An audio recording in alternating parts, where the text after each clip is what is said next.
Selamat datang di channel Cerita Cinta. Channelnya cerita cinta romantis.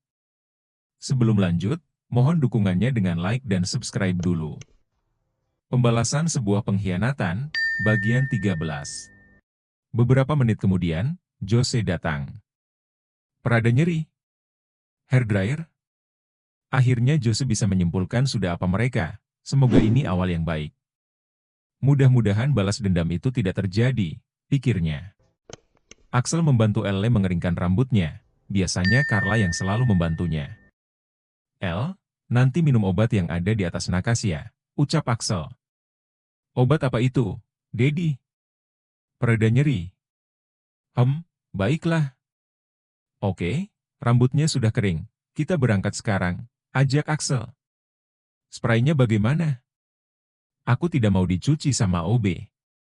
Iya, Dedi akan menyuruh Jose membawanya ke mobil. Lagi-lagi Jose yang menghandle semuanya, dan mereka pun langsung pergi ke Cafe San. Setibanya di Cafe San, Axel dan Elle langsung memesan makanan karena Elle kelaparan, tenaganya habis terkuras. Kamu kenapa? Tanya Axel saat melihat Elle tidak nyaman dengan posisinya. Gadis itu terus menggeserkan tubuhnya mencari posisi nyaman saat duduk. Area intinya membengkak dan itu yang merasa tidak nyaman. Tidak apa-apa, Dedi, jawab Elle. Tak lama makanan yang dipesan pun datang. Silakan, Tuan, Nona, kata pelayan, setelah meletakkan beberapa menu makanan yang dipesan. Elle menyantap makanan itu dengan lahap. Pelan-pelan, kata Axel. Gadis itu hanya tersenyum saat fokus dengan makanannya. Tamu yang ditunggu pun datang. Seorang pengusaha muda dan tampan itu akhirnya bisa bertemu dengan Axel Austin, yang sama-sama memiliki kesibukan dalam usaha mereka. Sore, Tuan Axel, sapa Olan si pengusaha muda. Axel pun berdiri, dan Jose langsung menghadiri pertemuan mereka. Karena tadi ia berada di meja belakang Axel, tidak ingin mengganggu sepasang suami istri baru itu. Elle yang sedang makan pun terhenti dan ikut berdiri. Ini pasti Nona Griselle, anak dari Tuan Axel, iya, kan? Tanya Olan. Axel menautkan kedua alis, kenapa orang ini bisa tahu tentang Elle?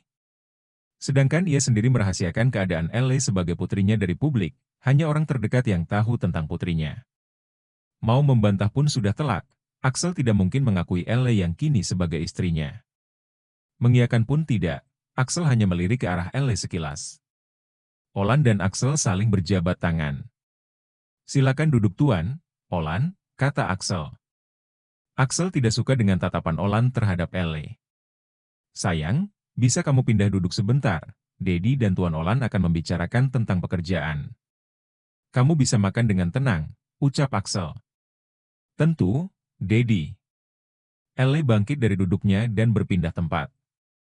Tatapan Olan berbeda, Axel bisa menyimpulkan sesuatu dari tatapan itu. Elle cantik, pria manapun akan suka bila melihatnya. Kenapa dia terus menatap istriku? Bisik Axel di telinga Jose. Jika memang diperhatikan, sejak tadi pandangan Olan selalu tertuju pada Elle. Bahkan setelah gadis itu pindah duduk di meja lain. Tuan Olan, bisa kita mulai pembicaraan mengenai perusahaan kita? Tanya Jose mengalihkan pandangan pria itu. Jose bisa membayangkan jika tuannya marah. Ia tidak tahu, kalau keberadaan Elle malah menghambat pembicaraan usaha mereka. Apa putrimu sudah memiliki kekasih? Tanya Olan nekat. Tangan Axel mengepal. Apa-apaan ini? Kenapa pembahasannya malah ke arah lain? Tidak. Ini bukan soal pekerjaan, tak seharusnya ia menjawab pertanyaan konyol itu. Nona El masih sekolah. Bisa kita bahas soal pekerjaan? Jose mengalihkan pembicaraan. Oh maaf, aku tidak bermaksud kurang ajar, ucap Olan. Aku hanya kagum, putrimu sangat cantik, Tuan Axel, pujinya. Terima kasih, ucap Axel. Ia benar-benar tidak nyaman bekerja sama dengan orang itu. Axel mempercepat urusannya dengan Olan. Setelah itu ia langsung pamit, karena sudah tidak ada lagi yang harus dibicarakan. Batalkan kerja sama dengannya, aku tidak sudi. Cetus Axel marah-marah setelah pertemuan tadi, dan saat ini mereka sedang berada di dalam mobil menuju pulang. Elle yang tidak tahu apa-apa jadi penasaran, Axel terlihat marah dan kesal. Dedi, apa yang terjadi? Kenapa Dedi marah-marah? Tanya Elle dengan nada lembut. Axel meraih tangan gadis itu lalu menciumnya. Keberadaan Elle bisa meredam emosinya. Secara tidak sadar, Axel merasa tenang saat di dekat gadis itu. Sejak selalu bersamanya, Axel sedikit melupakan rasa sakit yang telah ditorehkan oleh Hana. Tidak, tidak apa-apa. Dedi tidak menyukai cara kerjanya, tidak cocok bila harus bekerja sama dengan Dedi, alasan Axel. Jose terus memperhatikan tuannya dari kaca depan, bibirnya tersenyum. Emosi Axel yang kadang meletup-letup kian berkurang, dengan adanya gadis itu di sampingnya. Semoga dendam itu hilang seiring berjalannya waktu, semoga tidak ada kerikil menghantam rumah tangga mereka. Jose, kamu dengar perkataanku? Didengar, Tuan. Tapi Tuan sudah menandatangani perjanjian kerjasama itu. Tuan Olan juga sudah setuju, jelas Jose. Sial, rutuk Axel geram. Jangan marah-marah terus, itu membuatku takut. Elle menyandarkan kepala di pundak suaminya, dan Axel mencium pucuk kepala gadis kecilnya itu. Tak lama, mereka sampai di rumah. Elle teringat akan spray yang kotor itu. Dedi, apa spray itu di bawah? Tanyanya. Biarkan saja, nanti ada yang mencucinya. Dedi Cape mau istirahat. Ayo. Ajaknya, Axel meraih tangan Elle dan mengajaknya untuk segera masuk. Dedi, rengek Elle. Apalagi? Aku mau mencucinya sendiri, malu kalau sampai Miss Carla tahu. Kenapa harus malu? Kamu itu sudah bersuami, wajar kalau sudah melakukannya. Axel pusing sendiri. Gadis itu terlalu kekeh, belum lagi memikirkan Olan yang sepertinya menaruh hati pada Elle. Elle langsung terdiam karena perkataan Axel seakan membentaknya. Gadis itu menunduk. Kenapa sang Dedi tidak mengerti akan dirinya? Kenapa diam saja? Kamu masih tetap mau mencucinya sendiri. Elle tetap diam. Jose, berikan itu padanya. Kata Axel, soal paper bag yang berisi spray kotor, dan Axel langsung masuk ke dalam. Ancle, mana? Pinta Elle. Memangnya itu apa, Non El? Tanya Jose penasaran, dan itu menjadi masalah pertengkaran kecil di antara mereka. Hanya pakaian kotor. Elle meraih paper bag itu, dan langsung membawanya ke tempat pencucian. Di mana Elle? Tanya Axel pada Jose. Di tempat pencucian, jawab Jose. Kamu membiarkannya? Ini sudah malam, apa selama itu mencucinya? Axel menemui Elle, dan benar saja gadis itu masih mencucinya. Tidak pernah mencuci pakaian, membuat Elle membutuhkan waktu lama sampai spray itu bersih kembali. Dedi, aku belum selesai. Busanya tidak mau hilang, tapi darahnya sudah bersih. Elle yang tidak tahu cara penggunaan detergen pun, ia kesusahan sendiri karena kebanyakan. Carla, teriak Axel. Ya, Tuan. Carla pun tiba. Bereskan itu, ucapnya, menunjuk ke arah Elle yang sedang mencuci. Non El sedang apa? Ini terlalu banyak detergen, kata Carla. Sudah tinggalkan saja, biar Miss yang membereskannya. Elle pun mencuci tangan karena sudah menyerah. Ternyata tidak mudah mengerjakan pekerjaan rumah. Seluruh tubuh Elle pun basah, dan gadis itu sedikit menggigil. Axel meraih handuk yang menggantung lalu memakaikannya di tubuh Elle. Lain kali jangan bandel, jangan memaksakan diri jika memang tidak bisa. Dedi tidak mau kamu mengerjakan pekerjaan rumah, nanti tanganmu kasar. Ujar Axel, pria itu menggendong tubuh Elle. Sedangkan Carla hanya bisa menatapnya tanpa bersuara, melihat perhatian kecil itu membuatnya tersenyum. Sesampainya di kamar, Elle langsung mengganti bajunya, dengan pakaian baju tidur yang menerawang tubuhnya. Lalu menghampiri Axel, yang sudah dulu terbaring di tempat tidur. Pria itu tersenyum saat melihat penampilan istri kecilnya. Elle masuk ke dalam selimut dan langsung disusul oleh Axel, memeluk tubuh mungil itu dengan hangat. Elle menatap wajah tampan sang suami, Axel menciumi wajah cantiknya bertubi-tubi. Dedi, ini masih sakit. Kata Elle, gadis itu tahu apa yang akan terjadi malam ini. Dedi akan melakukannya dengan lembut, bisiknya menggoda. Axel meraih dagu dan mengecup bibir gadis itu dengan dalam. Malam-malam seperti ini sangat dirindukan oleh Axel. Mereka kembali bercinta malam ini, malam yang hangat membuatnya terobati akan pengkhianatan itu.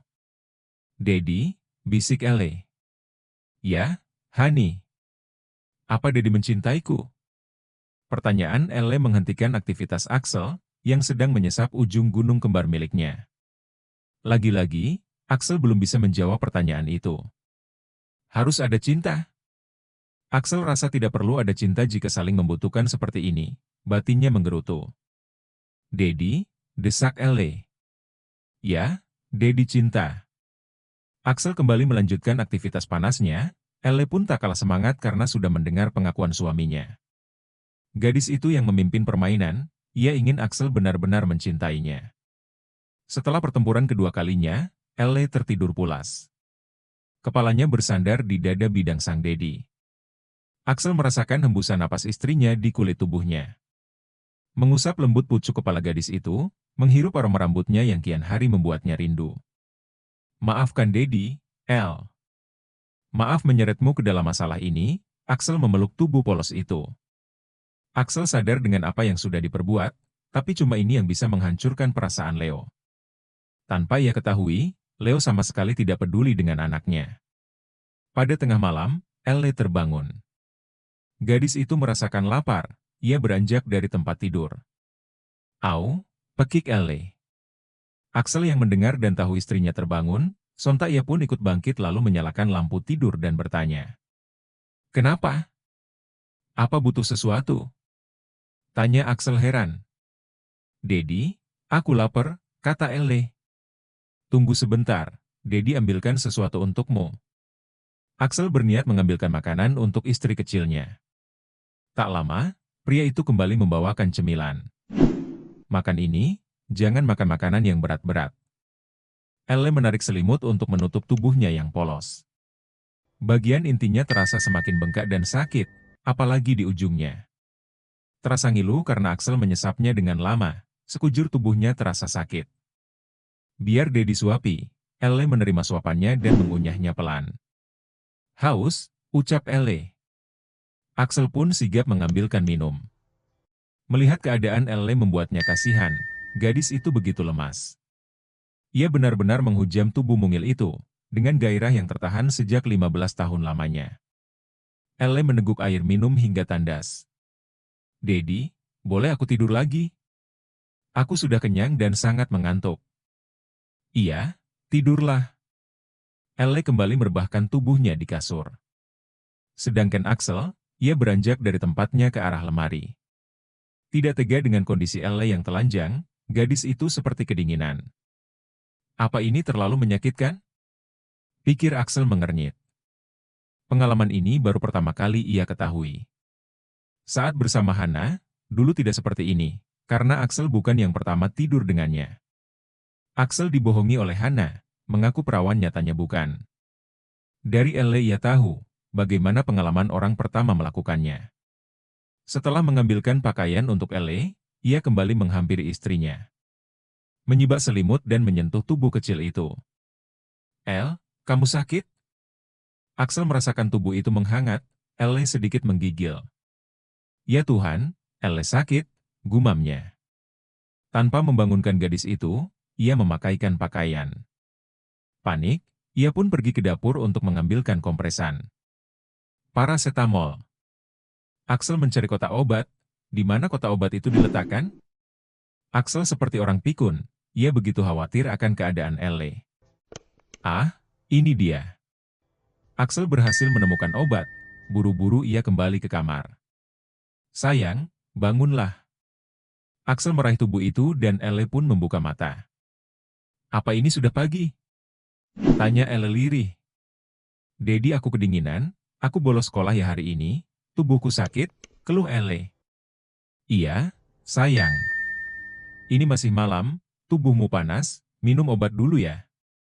Axel memberikan obat penurun panas, dan Elle meminumnya. Setelah itu, Axel mendekap tubuh Elle. Tiba-tiba ia jadi khawatir dengannya, tidak tega melihatnya kesakitan dan itu disebabkan olehnya. Usia Elle begitu sangat muda, dan ia harus mendapatkan serangan darinya yang begitu kuat, besar dan panjang. "Tubuhmu pasti sakit-sakit ya?" ucapnya khawatir. Lalu, bagaimana dengan balas dendam yang ia rencanakan? Baru sakit seperti ini saja, Axel sudah kelimpungan dengan keadaannya. Apa Axel akan benar-benar tega dengan niatnya? Axel benar-benar mendekap tubuh itu, ia tak ingin istri kecilnya sakit. Elle sudah memberikan kepuasan untuknya, yang tak pernah ia dapatkan sebelumnya dari Hana.